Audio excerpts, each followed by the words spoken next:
killing of a Cambodian soldier in a skirmish with the Thai army here kicked off the latest round of tensions between the two neighbours. Thailand will never go to the International Court of Justice. If you want his land, let's duel. And a duel we got. This morning, Thailand launched its military force on Cambodia, despite Cambodians' effort to complain to the International Court of Justice. And the comment you saw in the beginning of the video, that is actual statement produced by the Lieutenant General of the Thai's Royal Army. Just picture that before we go to dissecting the events. So let us break it down. What are the truth and what are the deception?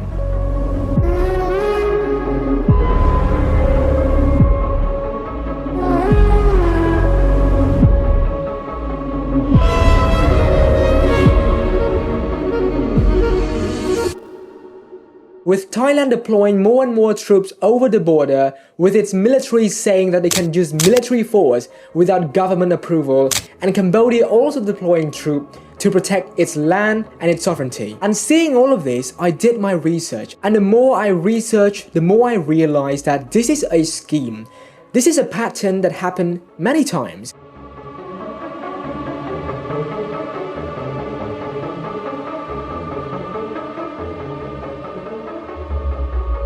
And so before we begin, imagine this. We have a country whose leader was suspended from duty. We have a country whose military is outright saying they don't need government approval to enforce its military, which is a bonkers statement to say in public. And we have a country whose voice is divided between escalating tension and de-escalating tensions. And the country I'm talking about here is Thailand. And let me be clear, all of the statement in this video, I will leave the sources in the description down below so you can check for yourself and make your own decisions. Okay, currently it's quite late at night. This part of the video actually is not meant to be inside of this video, but I feel like a lot of people will not watch till the end and they will make a lot of comments down below. So I want to put this early, and that is related to civilians' lives being lost during the war. Firstly, just to point it out, I do not support any sort of war ever. Period. And especially war that targets civilians. But currently, Cambodia, my nation, is being painted as a country that attacks civilians. This part of the narrative that the media just grab and put it out to the world without any context whatsoever is an absolute mind-twisting thing that I am seeing in real time. Let me break it down to you. Okay, so I have been doing this video for quite a while, since June. There were a lot of research that I've done related to the incidents that happened so far between Cambodia and Thailand. And from the very start, Cambodia has been very honest and upfront so many times that Cambodia will not respond unless Cambodia is invaded. That is the narrative from the very start. Secondly, Thailand is the nation escalating tension from the very start first. Closing border, making remarks that they are ready for war. Here's an article that posted by Thailand themselves that the defense minister of Cambodia say that Cambodia won't invade, lack jets to reach Bangkok. Now, somehow, Cambodia defense minister's statement is made to seem like a weak point from Thailand, saying that we won't invade because we don't have jets to reach Bangkok. Whereas in reality, our country focuses on defense. We never have missiles, fighter jet, large artillery, and warships that Thailand have been posting in the past. All we have is defensive capability to defend our homeland. So with all of these, the facts that there are still people who believe the narrative painted by Thai's media is just, I'm out of word, and I just cannot describe that for a country that only focuses on defensive capability and is quite small, what are the incentive to attack Thais first? And you can do your own research, narrative from the past. This is a pattern that Thai tried to provoke Cambodia and then blame themselves as the victim. They closed their border, and we obviously responded. We closed our border as well, like what we told them. And then they ask us to open the border. So we see a pattern. It's not just border. There are so many provocative acts, like so many that I listed down related to Thailand, clearly making the first move. And since Cambodia doesn't bite, they try to pull out, and Cambodia say, no, we won't just listen to you. You cannot just close border and open like however you feel. Secondly, drone surveillance. Thailand has been using drone to survey the conflict area, even infiltrating our soil. And the fact is, Thailand is very smart. When we compare Cambodia and Thailand technology in military, we can clearly see that Cambodia has a very limited targeting precision, whereas Thailand, they have precision guided munition, they have drone surveillance, they have real-time targeting systems. So they have been doing this drone surveillance. They will definitely know our military base. When the time comes, Cambodia has been very consistent from the very start. No escalation, and we only want peace. We appeal to the International Court of Justice. And Cambodian military is only based on one ideology, and that is being defensive. And that is what we did.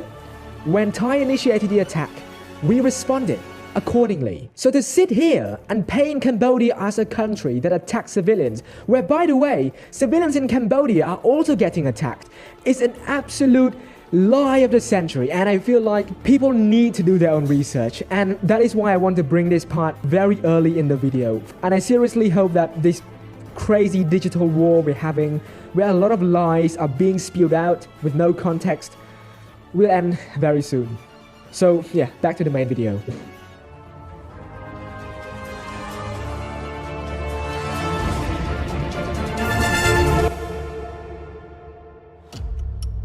On May 28, 2025, a Cambodian soldier was killed in a clash near the Chong Bok area, a very politically sensitive zone where Cambodia, Thai and Laos meet, and it is an area called the Emerald Triangle. According to Cambodia's Ministry of Defense, Thai troops opened fire at first, targeting a trench that had long been a Cambodian army base. Thailand, meanwhile, claims Cambodian troops fired first after refusing to withdraw. However, a lot of critics and analysts seem to question Thailand's claim. Firstly, on this matter, Cambodia's claim has been very consistent from the start. Thais opened fire first at a trench that had long been Cambodian's army base. Thailand rejected it, but has not provided any evidence, any satellite images that this trench area has just been built by Cambodia. Secondly, analysts also pointed out that a trench is normally used for soldiers in a defensive position, but in this attack, the only country that suffered fatality is Cambodia, suggesting that the soldiers were very caught off guard. And so that was my first assessment, my research on that incident between Cambodia and Thailand. Cambodia lost a soldier, and Thailand didn't lose a single soldier, but blamed Cambodia for firing first. And for Cambodian, the sentiment back then, early June, was not escalation. It was more of a disappointment toward the neighbors. And we did what anyone would do, not escalate tension, and we filed a complaint to the International Court of Justice. So far, it has been consistent. We didn't escalate. We wanted to take the legal route. But somehow the situation turned even more sour when right after Cambodian lost a soldier, Thailand decided to dramatically, and I want to stress on the word dramatically, escalate this tension. And guess what Thailand did next? Instead of going to the legal route, saying that they built a trench, we have evidence, they instead decided to have the military close land checkpoints, saying that, oh, it is for the scam centers in Cambodia. There were more troops being deployed to the border. There were people and officials wanting to cut internet access to Cambodia, and they even cut off electricity export and fuel shipments. And seeing all of this, Cambodia responded. Obviously, in a reciprocal manner, banning Thai drama and films, banning Thai fruits and vegetables, and like I said earlier, we filed a complaint to the International Court of Justice. And Cambodian's official has been saying that they want to resolve this through international law in order to prevent this kind of border conflicts to happen. Whereas Thailand claims that they need to resolve it through bilateral means. And then, seeing all of this, I dug deeper. I want to understand what exactly was Thai government was thinking, and what do they mean by resolving this issue through bilateral means. So I want to understand Thai's position in this negotiation in the disputed area. You see, this string of events, when you look at it from a bird's eye view, it is very simple that it is an economic tactic used to pressure a country to compromise through bilateral talk instead of resolving it through international law. We have to look at this issue from a broader perspective. We have the border closure, we have the economic pressure, the utility cut, labor blocking. These are tools used as leverage to influence Cambodia because Thai seems to believe that this is what they should do in order for Cambodia to compromise in the bilateral talk. Okay, I will keep this segment as short as possible. About 6 days ago, Thai claimed that Cambodia put landmines in Thailand territory, injuring Thai soldiers. Now, hearing this claim, I actually made a recording talking about this issue, but it is too long, so I'm just going to cut it out and just focus on this part. Just by hearing this claim from Thailand, we can start by asking simple questions before doing the research. Firstly, where were the landmines that exploded? Secondly, what was the landmine used? Thirdly, they said that the landmines were freshly planted. Who conducted the forensic investigation? And when we answer this question, there is literally no consistency in their story.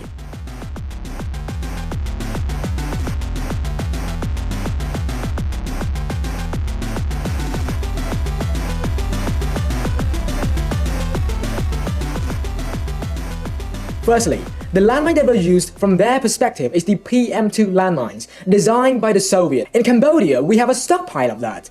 During the Vietnamese War, during the Khmer regime, the internal conflict, and there were a lot of these landmines around the border of Cambodia. So either Thailand stepped into our territory and suffering injury, or they planted the landmine themselves and accusing Cambodia of planting the landmine. Secondly, we can ask the basic question, who would gain more from this provocation? It is Thailand. Thirdly, we can see the pattern from Thai military. They have been ready for conflicts to happen, and they are escalating the tension from the very start, which I will go to in just a little bit. And fourth and finally, who did the forensic investigation on the landmine incident? Nobody, no third party except from Thai themselves did the investigation and claimed that the landmines are freshly planted. They didn't hire a third party. If they were so sure that they were right, they would hire an international body to do the forensic investigation and prove that their claim were right. And so from the very start, this landmine narrative that they are trying to cook, it is not cooking, bruv. Just look at the story from the very start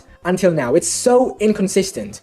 But guess what? They still run with it. And on the 24th of July, they launched a military attack on Cambodia. So if you hear all of this, with all of the sources I provide down below, and you still sit there and say that Cambodia is the country to start this conflict, then I have no word, I genuinely have no word to say to you. And so that is when we close chapter 1 of this story, report I'm making. If we put this chapter on a table and look at it from a view above, we can see that all of these events have an origin that both sides, Cambodia and Thailand, embody. From Thailand's side, a lot of escalation is done by the Thai military government, and then supported by the civil government. And one ingredient that has been used in this escalation is a sense of nationalism, where the military of Thai is using that sense, taking advantage of that from the people to gain political power. And we have seen patterns on this over and over again, where the only victims and people who are suffering are the soldiers and people who live along the border for over a decade. And for Cambodia, this conflict also has the same origin. It's about nationalism. When our soldier was killed, Cambodians were disappointed. We were then blamed for starting the conflict, for provoking, for firing first. And then more Thai troops were deployed at the border. The border was closed. Electricity was cut off, and then the company that has been selling oil to Cambodia openly mocked Cambodia when they cut off fuel export. Imagine mocking your customer. Imagine mocking your neighbor. And a lot of netizens are mocking Cambodia for visiting Thailand, for visiting Thai hospital, for receiving Thai services, for buying Thai's goods, for being a customer and spending our hard-earned money on their goods and services. And so, yeah, for Cambodia, it's about nationalism as well. It's about protecting our honor, protecting our lands and sovereignty. As we close this chapter on this video I'm making, you can decide for yourself on who's in the right, who's in the wrong, who started it, who escalated it. And again, all of the sources will be in the description down below. You can read all of them based on what I've claimed above.